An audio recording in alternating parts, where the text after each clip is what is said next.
Hello and welcome to Back to a brand new footballing podcast with new episodes every Thursday. I know it's a Sunday, thought we'd bring you something cheeky and special on the Sunday before we bring it, start rolling out every Thursday. Anyway, the Back Two is a footballing podcast from myself, Kevin the Santos, and Reece, Michel. Debating and analysing all the big issues in the beautiful game and more. Let's get right into it, Reece. Let's start 12:30 Saturday, the North London derby, Arsenal versus Spurs. 2-0 win for the Gunners. What do you think about it? Yeah, it was a surprising win. Even though Arsenal were the home team, I didn't think they were favourites going into the game. I predicted a 2-0 win for Tottenham, actually. What did you go for? I went for a 2-1 win. 2-1. Kane and Ali they didn't play for England midweek, but we thought they would come back for the game. I thought they would. They did come back, but they didn't play well at all. Harry Kane had his knee taped up and found himself in Mustafi's back pocket. I was surprised. Arsenal were fantastic. I've got to say it's the best I've seen them play all season. Maybe the Chelsea 0-0 draw that we're always reminded about is a little bit of an argument there. But no, they're fantastic from the get-go. High pressing from all the lads. Mesut Ozil, for me, was the man of the match. He was fantastic. Leading the line, leading the press from the front. Sanchez as well. Lacazette showing why he should be starting all the big games. But hopefully for the Arsenal fans, he will be starting. What did you think of Alexis Sanchez? Yeah, I thought Alexis Sanchez played a lot better today.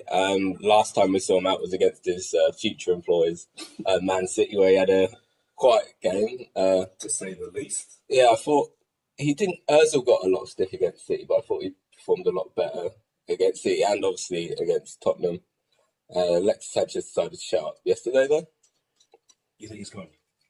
Yeah, I think it's guaranteed now. Him and Ozil definitely to go. I don't know where that stands in the long term for Arsenal. They were hoping that their new AOL, they're called, would maybe win the league over for them this season.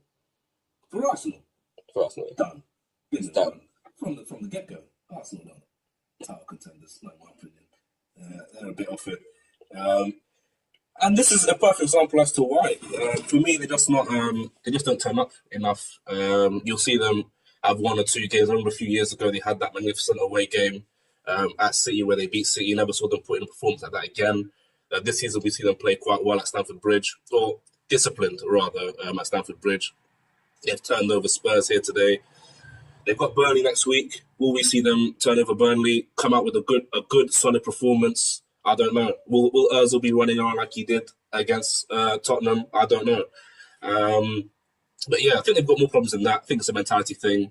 From top to bottom, they've got serious problems there. I don't see them win the league for at least a few more years. However, you mentioned them before, Manchester City. Alexis Sanchez, how does he fit into Man City? I don't believe it does, to be honest. I think Leroy Sané and Sterling are in better form than he is. Obviously, I'm not saying they're better players. However, they're young. How old is Alexis Sanchez? I believe he's 28, 29 now. Roundabout. How many years has he got left at the top? Maybe 1 or 2 seasons. He'd probably like to win a league title, though, so it seems like the obvious move. If City don't win it this season, they're definitely going to be up there. Next season, probably as long as Pep's there, they're always going to be challenging, I believe. What about Alexis jumping ship to Spurs?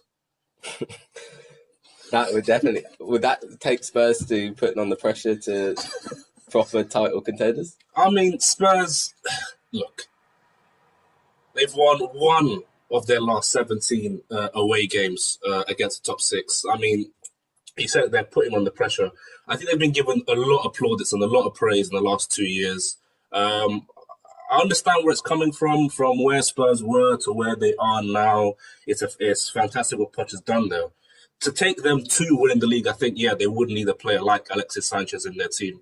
Their 11's fantastic, but personally, I think they do like a bit of strength in depth, especially from in the midfield to the wingers to the striker position. I think they've got quite good depth at the back. But they do need that other star player, made star player to support Harry Kane. I think Dele Alli is a fantastic player and has got some great potential, but I don't think he's quite there yet to be leading them to a title. I think they'll be in and around the top 4 this season, but I don't see them challenging or lifting the trophy at the end of the season at all. What do you think on Spurs? Yeah, I definitely think they'll finish in the top 4. Who finishes out of the top 4 for you this season? Colossal.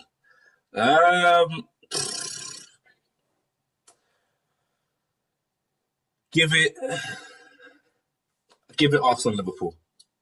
Yeah, I have to agree with that. Even though Salah's in fantastic form, I do believe in the long term, Morata and Hazard are going to score more goals than the front 3 for Liverpool. Firmino hasn't really chipped in as much this season, although he's an important part of their squad, how they like to play their pressing game. And Tottenham with Kane, if he's won the Golden Boot, 2 years now?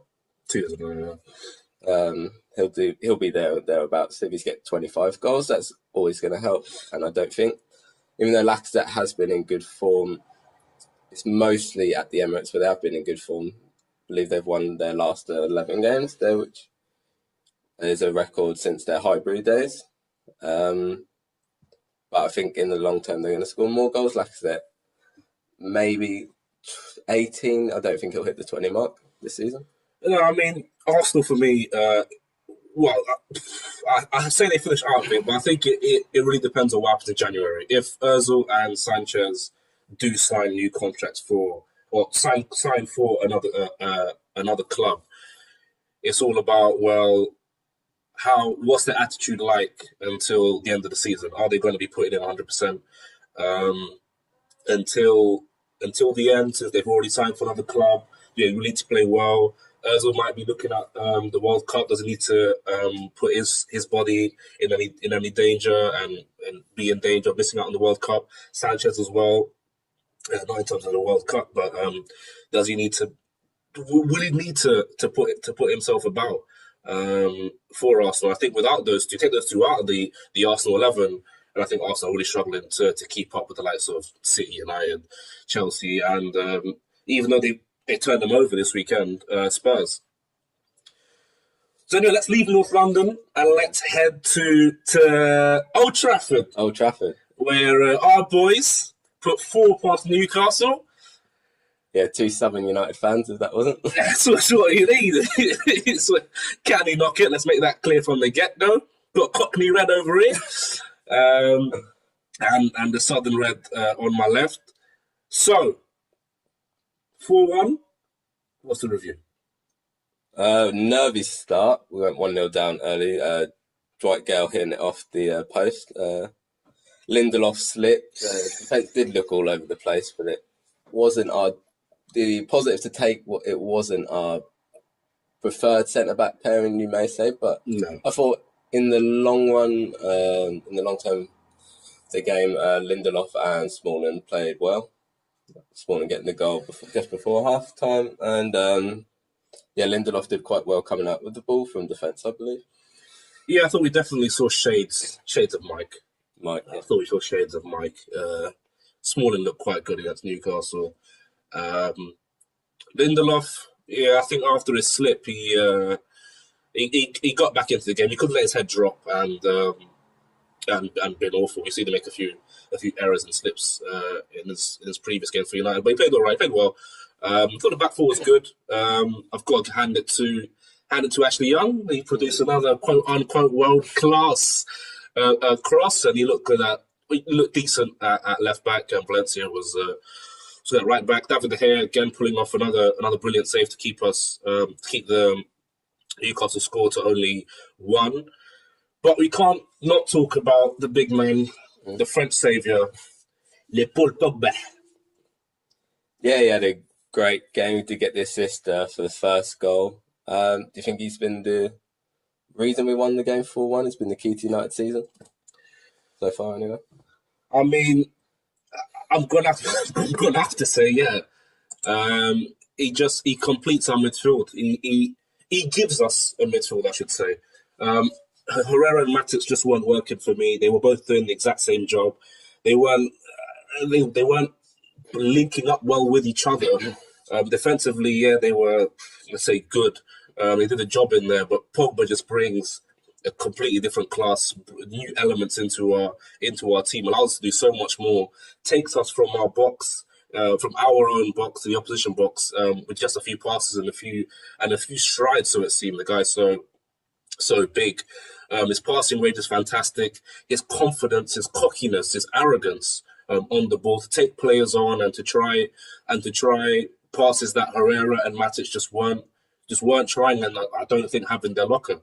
I'd say he's our best player, and now that our best player has returned, we're looking much better. Again, yeah, it's just Newcastle, but without Pogba in the team, 1-0 down at home to Newcastle. Maybe a 1-1 draw. Might be being unfair on the lads, but I felt a lot more confident because Pogba was there. I feel like he raises the game of everyone else around them. What do you think? I think people forget that he is a world-class player, and we have missed him for 2 months since he pulled his hamstring against Basel in the Champions League. Yeah, it's a different aspect of the game. Although there was a lot of talk that he allows Mickey to create chances, he didn't play. He was out of the squad for the game. We saw, the first time we saw Rashford and Martial and Matt played in the hole for a short time until we did go 1-0 down, and he decided to change it to 4-4-2. It looked like Martial and Rashford were rotating on the left. Yeah. So one of them was defending at all times. What did you make of the substitutions? A few strange ones by Jose Mourinho. I wanted to see Rojo. I was happy that he was back and on the bench. Shaw was on the bench as well. Zlatan Ibrahimovic was also back. I was confused as to why he brought on Myron Fellaini. I didn't understand why he brought him on. I would have thought that for me, Fellaini is a player you bring on when you need. You need to play some balls into Fellaini's chest to start winning some duels when Lukaku decides that he can't beat Aspilicueta in games like that.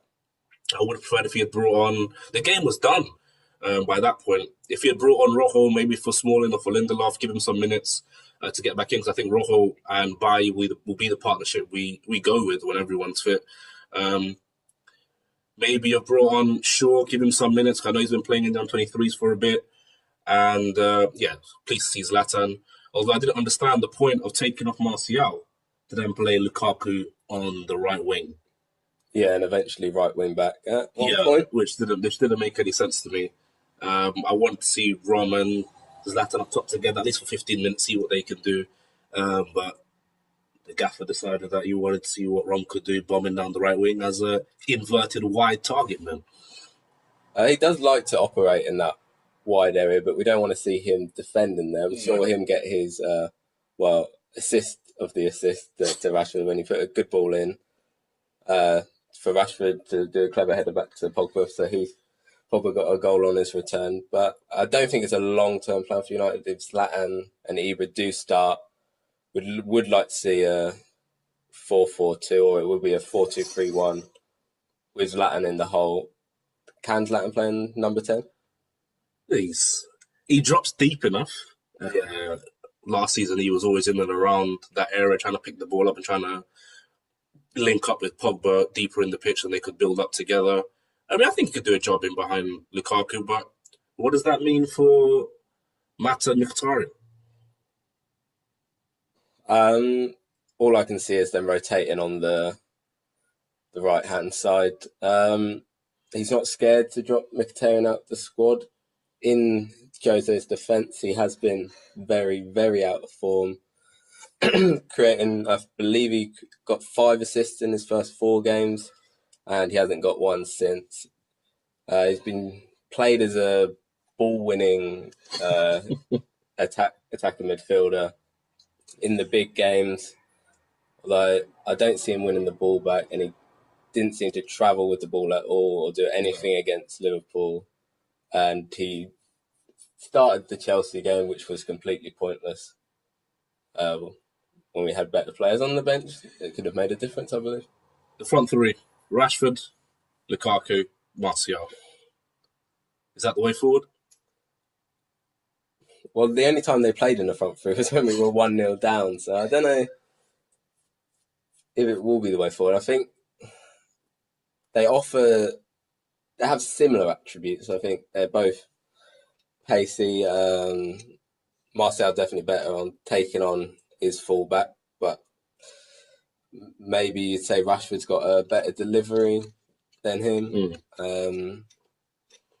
I think in the big games, I think that would be more of an option where we're looking to counter-attack the teams. I think it's different manager, but under Louis van Gaal, in the big games, when we didn't have possession, we counter-attacked and we ended up being the better team. And most of them, don't know what his percentage win against the top six was, but we've got great memories of 4-2 wins against Man City. The philosophy. It's a title over for United. I think it's too early to say. We've got to play them twice. I'm not saying we're going to go to the Etihad or they're going to come to Old Trafford and we're going to definitely win. But sure, I think we can.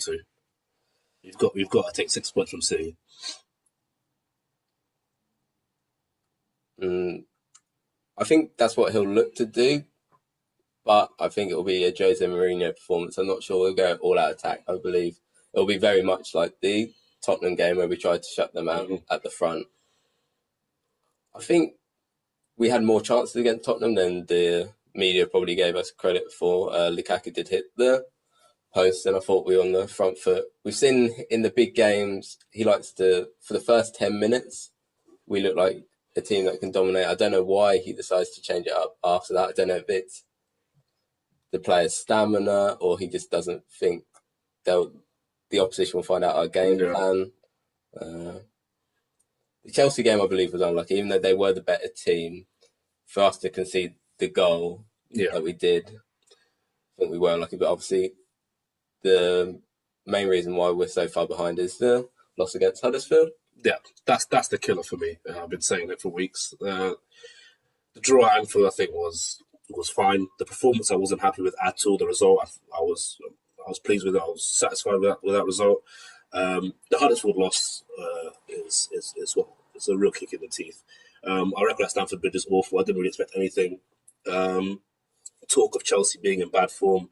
Had a feeling that they'd turn up against us when Morata got 90 minutes and Kante came back into the team. It was just going to happen, in my opinion. But yeah, as long as if we can avoid slips like Huddersfield, then the derby in December will be a big one, and the onus will be on us to get the 3 points at home. So we move to league leaders, Manchester City. The best team to ever play. Say it again. A 2-0 win at the King Power Stadium. Where do we start with them? I mean, overall, they were the better team. However, you have got to look at the company challenge on Vardy. As he goes through in the 3rd minute, if that's a red card, I mean, we saw it against Everton. They got a man sent off, Kyle Walker, getting 2 yellows. Even though they still dominated the game with 10 men, they only managed to get a point. And really, when we're 8 points behind, we need decisions like that to go for us. Talking about decisions, just going back to North London Derby, the Arsenal goals. Arsenal were overall the better team, but Davinson Sanchez did a great challenge on Alexis. Mike Dean said that he pulled his shirt on the shoulder. I don't think Davinson Sanchez touched his shoulder, let alone pulled his shirt. And then it's offside. Marginal decisions, but then you have to look for VAR to be called in because then we can know. Yeah. VAR makes sense, but refereeing seems to be so poor in the Premier League, especially when I take you then back to Old Trafford, when Lukaku's having his shirt pulled off and we're seeing his glorious back and we're seeing his glorious black skin. and his shirt's being pulled, and nothing's given. I think everything with refereeing, that's the problem. Everything, there's always a debate that can be happening, even with the offside. Someone's knees over the line, hands, shoulders, it's all debatable. And I do understand the referees are under pressure, but that's why they've got the fourth officials and the linesmen there to help them. And I think they don't want to challenge the referees, so they just don't put their flag up for anything. Do you think the VAR will remove this kind of talk that we're having now? Will it kill football? Just make it stop-start and kill the debates afterwards? What will Sky Sports have to talk about? Yeah, that's a good point, but ultimately I care about my team getting 3 points at the end of the day. So, yeah, back to City. Fantastic counter-attacking goal for the first and the second. Yeah, Sterling with a great ball to David Silva, and then he just slotted it to Gabriel Jesus, and he had an open goal. I believe that's 8 goals for him now. Aguero didn't get a single minute, as many FPL fans will know. Kevin De Bruyne. Yeah. Best left foot in the league, and he's right-footed, so it seems. Yeah, it was a great strike. Sane, I wasn't sure what he was doing, and then Kevin De Bruyne popped up on the edge of the box and smacked it in. I've always thought it was a very good shot. Do you think Kasper Schmeichel is a bit suspect in goal, though? Well, you don't rate the man? No, I don't. Premier League winner? No, I think, we saw that as a few weeks ago. Chadley scored a free kick. Oh, yeah. On Monday Night Football. But the Pete Schmeichel tried to back him up, but I'm not sure what he was thinking. He just decided not to move or move the wrong way. Our City unstoppable. I mean, we saw Phil Neville on Match of the Day last night saying that he thinks they're going to go undefeated. I think when they've been challenged for, Arsenal got a lot of stick. I think when Lacazette came on, they scored the goal, and then questionable decisions. Monreal giving away a penalty. Yeah. And then the third goal was offside. And I've got to say, between in that City Arsenal game, between Lacazette scoring and the offside goal, I thought Arsenal were all over City. They really had them on the ropes. The offside goal makes it 3-1 and it kills the game. But I think you touched something good there. They have been a bit fortunate in the big games. I think, especially Chelsea weren't great. They weren't good at all at the Bridge when City came down to beat them. The masterclass. Supposed Pep masterclass, but when you've got Morata, who's such a key figure in Chelsea's 11 and in Chelsea's plans and how good he is for them, and he goes off in 20 or 30 minutes, whatever it was, he goes off early on, and Chelsea don't bring on the striker, but they bring on flipping Willian, and Willian has one of the worst performances I've ever seen him have in his entire life. Chelsea had nothing going forward for them. So it was City were going to batter them in terms of creating chance to chance. Liverpool, a man sent off. Questionable. I thought they were the better team, even though City did score a goal when it was 11v11. Lovren and it must have been Matt decided to part ways and let Aguero just run in and score. It was a red card. Mane kicked Edison right in the face. That's not allowed. I thought Liverpool played well. Liverpool are always good against the top 6, which is hoping that when they go, were they at home in that game or was that the 8? I think at the Etihad. Yeah, so when they go to Anfield, hopefully they can do something there. Are Chelsea in the title race? Because we're saying, is it only United that can catch them up? I believe, you never know. Chelsea 1 point behind us. Even Tottenham, 3 points behind United. I think anyone can beat anyone in the Premier League, and I don't think City are going to be a team that goes undefeated. No, be a chance. I think the Christmas period will be telling. We know how much Pep loves Christmas and New Year's. Happy New Year! I'm very happy and all that nonsense. I think it'll be telling over that period. I think if City maintain this gap on second place, this 8-point gap on second place in January, by January I should say, I think then we can start saying, all right, maybe it's theirs. But until then, I think the fixture list is a difficult one. The Champions League will come in as well in February. Knockout stages, they'll be playing much more difficult teams and whatnot. It will take a strain on the squad. Injuries as well can be telling. We've had Pogba out for so many weeks. Kevin De Bruyne gets an injury for that long. How do they cope without him? And maybe there'll be a few surprise results coming through as well. Stones out as well. Yeah, he's got his big hammy injury and the company's back, but for how long? Then we start talking about Otamendi and Mangala as a back two with Delph at left back. Then there's some serious questions being posed against Man City. That's just how the league works. You touched on before, Liverpool, 2-0 win. Or 3-0? 3-0 win. Yeah, 3-0 win over Southampton. Salah, goals. Yep, 9 and 12, a new record for the club. Beating Robbie Fowler's previous 8. First goal was great. Second goal for Salah, great run in behind. Questionable defending from Van Dijk. Don't know if that has anything to do with the fact that he's joined Liverpool in January. He decided to run out and move to the side. But fantastic start to the season for him. It's just where are the other goals going to come from? My thoughts on Coutinho. I think he's overrated. Manuel Lanzini. And definitely not worth the 120 million Barcelona are offering to take him away from Liverpool.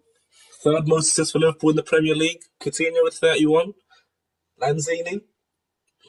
I mean, I don't know much about Steve McManaman, but he's ahead of him. So. Do you see him as a threat in terms of the title? No, I think Liverpool have got had an easy ride in the press. They went from second under Brendan Rodgers. Then Suarez left and he got sacked. Klopp came in October time, I believe. Still finished 8th for the club, although he did take them to 2 cup finals. Then he's had a whole summer transfer window. Yeah. They finished 4th, I believe. Yeah. There you're saying they've got a press for the title next. United were expected to, even though we did qualify for the Champions League, we did ultimately finish 6th in the league. Were we the 6th best team? Absolutely not. I don't know about that. Mourinho through the title. But we had two difficult games against Tottenham and Arsenal at the end. But I think Liverpool, they say they don't have money, but they spent 30 odd million on Salah. They bid 70 million for Van Dijk. I think it's just an excuse to look at net spend of the big clubs like City and United and then use that as an excuse why they haven't won anything. Well, they're supposed to be a super giant club, as we're reminded of so much Liverpool's history and standing all over the world. So they've got a colossal revenue stream coming. I think the money excuse is a bit ridiculous. I just don't think they spent it in the right place. You've got the whole summer and you're chasing one guy in Van Dijk. Surely there's got to be someone at the club or the manager, whoever's in charge of transfers at Liverpool, looking at other players apart from Virgil van Dijk. They could have gone for Sanchez, who's gone to Spurs, or Lindelof if they wanted them in. Yeah. I mean, both of them for me, as bad as Lindelof is better than Klavan and your Lovrens and whatnot. Their back four and the way they defend in general is, I think, really what lets Liverpool down in terms of having any serious a chance of going for the title. They'll probably be try and compete for top 4, but again, I think they will miss out. Looks like they'll be coming out of the Champions League group. Do you think any British teams, well, the English teams are left, English teams have got a chance of doing anything in Europe this season? I mean, I don't want to blow too much smoke up City, but I think they've got a chance. Mourinho, he always gets to the semi-finals usually. We saw it doing with Chelsea in 2013-14. That wasn't a great team. Put defensive performance against Atletico. They did lose. Yeah. I think United have got a chance. We have got some good players. If Lukaku's scoring, And Pogba is playing well. I think we've always got a chance against any team. We saw that in the Super Cup. We were only lost 2-1, had some good chances. I mean, Real Madrid haven't been in form in the league. Ronaldo not scoring one goal in 55 shots, which isn't his usual conversion rate. But who are the favourites for the Champions League? Well, some would have probably said Real Madrid, but as you touched on, they have been off form and they've been very, very poor. We sat through the Madrid derby yesterday and they didn't look great at all. But I've also got to say that they've had a lot of injuries. Number one keeper, Keylor Navas being out. Carvajal was out. I'm sure Cruz was out at some point in the season as well. Gareth Bale absent. Also, looks like Ramos has broken his nose or something too, so they might be without him. They've had a few injuries this year as well, and it's been in their first 11 injuries, so maybe you can give them a pass for that.